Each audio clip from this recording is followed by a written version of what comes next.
Multiple meters on a single house can seem unusual, but there are several potential explanations. Firstly, the concept of submetering could be in play. This is where individual meters track energy consumption in different areas of a building, such as apartments, offices, or commercial spaces within the house. This allows for accurate billing based on actual usage for each tenant or area. Secondly, different utility providers could be involved. For instance, there might be separate meters for electricity, gas, water, and sewer services.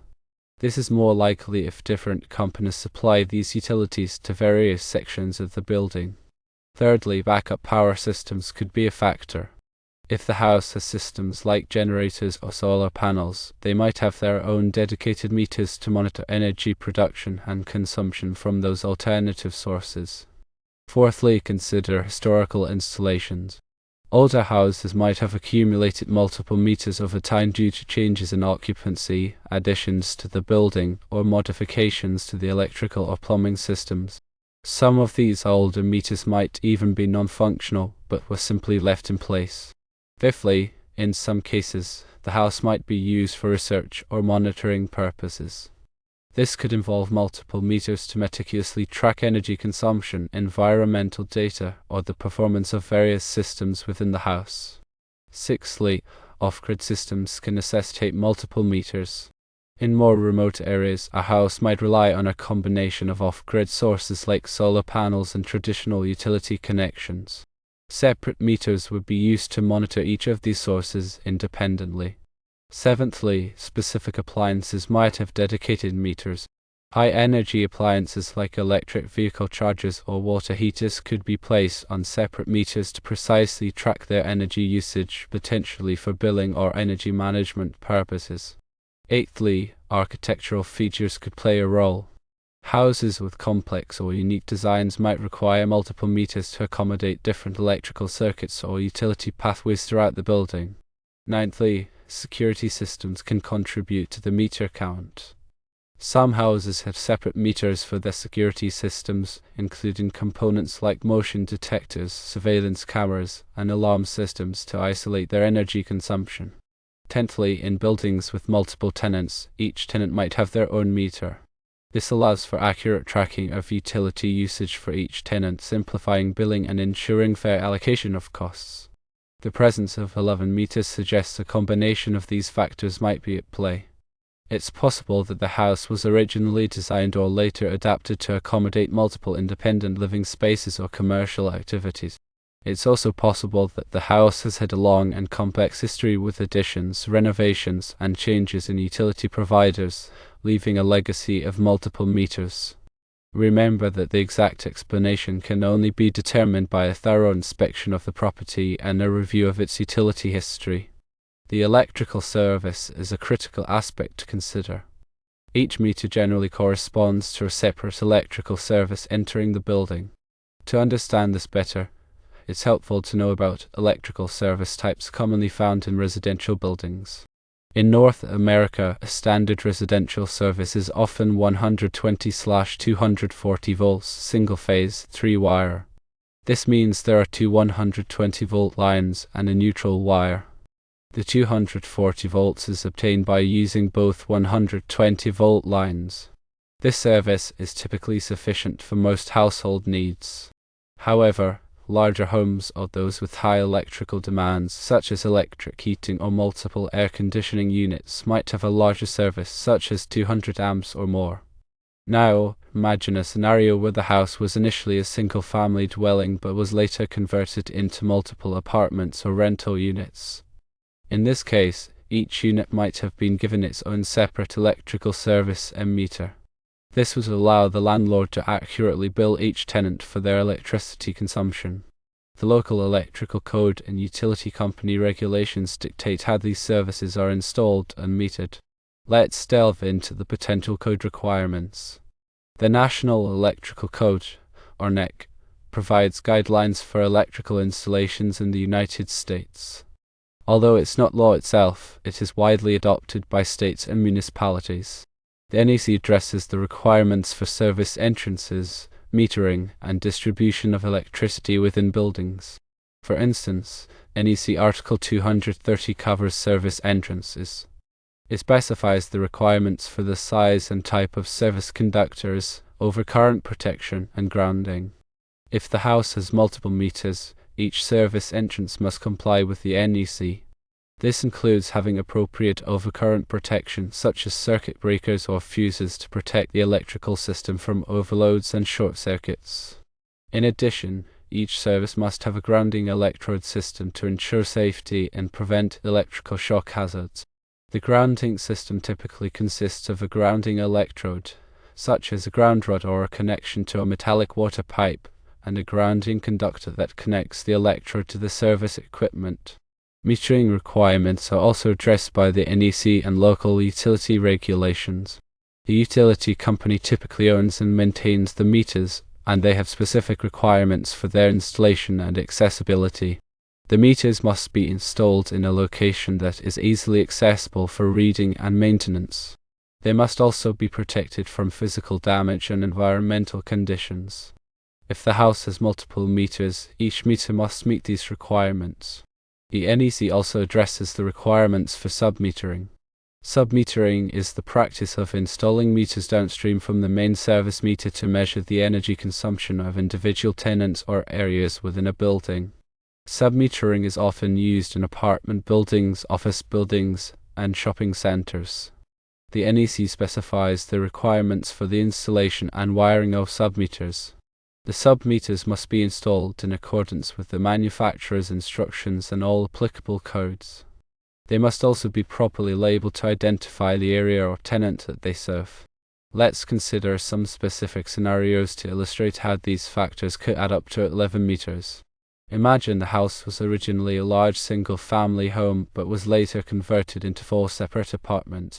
Each apartment might have its own meter for electricity, gas, and water, totaling 12 meters. However, perhaps one of the water meters serves a common area, resulting in 11 meters being visible on the exterior. Another scenario could involve a house with a separate garage or workshop that has its own electrical service and meter. In addition, the house might have a solar panel system with its own meter to track energy production. This, combined with the main house meter and separate meters for other utilities, could easily reach 11 meters. The age of the house could also be a significant factor. Older houses might have had multiple electrical services installed over time as the electrical needs of the occupants increased. For example, an old house might have had a 60 amp service that was later upgraded to a 100 amp service. Instead of removing the old service, it might have been left in place and disconnected.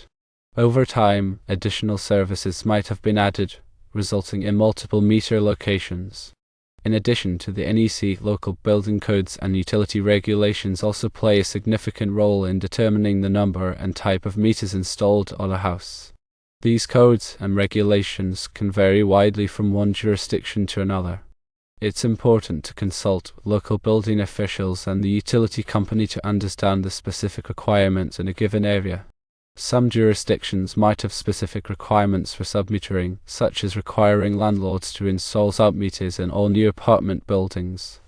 Other jurisdictions might have restrictions on the number of meters that can be installed on a single property. The utility company also has its own requirements for metering and service connections. They might require separate meters for different types of services, such as electricity, gas, and water. They might also have specific requirements for the size and location of the meter base and service conductors. To accurately determine why the house is 11 meters, it would be necessary to conduct a thorough investigation.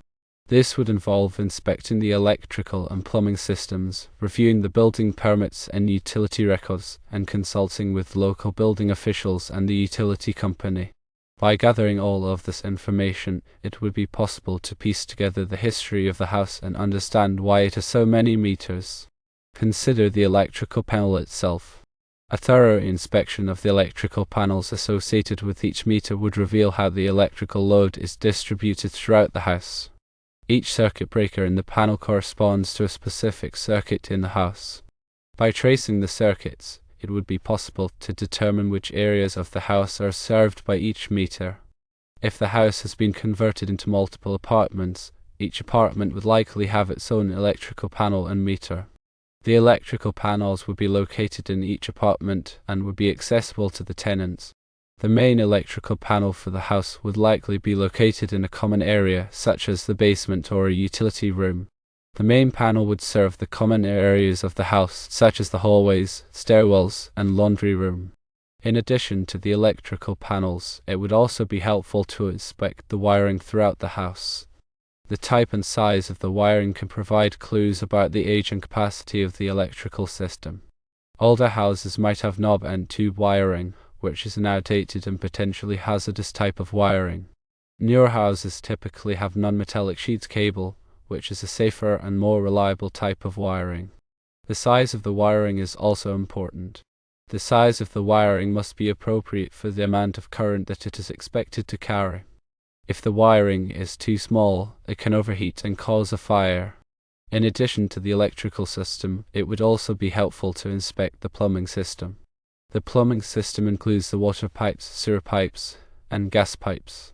By inspecting the plumbing system, it would be possible to determine how the water, sewer, and gas services are distributed throughout the house. If the house has been converted into multiple apartments, each apartment would likely have its own water heater, sink, toilet, and shower. The water pipes would be connected to each of these fixtures. The sewer pipes would carry the wastewater away from the fixtures and into the sewer system. The gas pipes would supply gas to the water heater, stove, and other gas appliances. It's also important to investigate any backup power systems that might be present.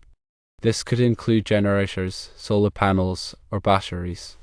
If the house has a generator, it would likely be located outside the house and connected to the electrical system through a transfer switch. The transfer switch allows the homeowner to switch between the utility power and the generator power in the event of a power outage. If the house has solar panels, they would likely be located on the roof and connected to the electrical system through an inverter. The inverter converts the DC power from the solar panels into AC power that can be used by the house.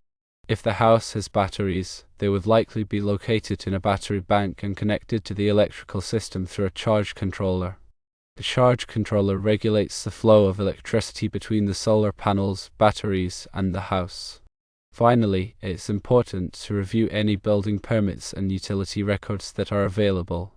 Building permits can provide information about any additions, renovations, or electrical upgrades that have been performed on the house. Utility records can provide information about the history of the electrical, gas, and water services to the house.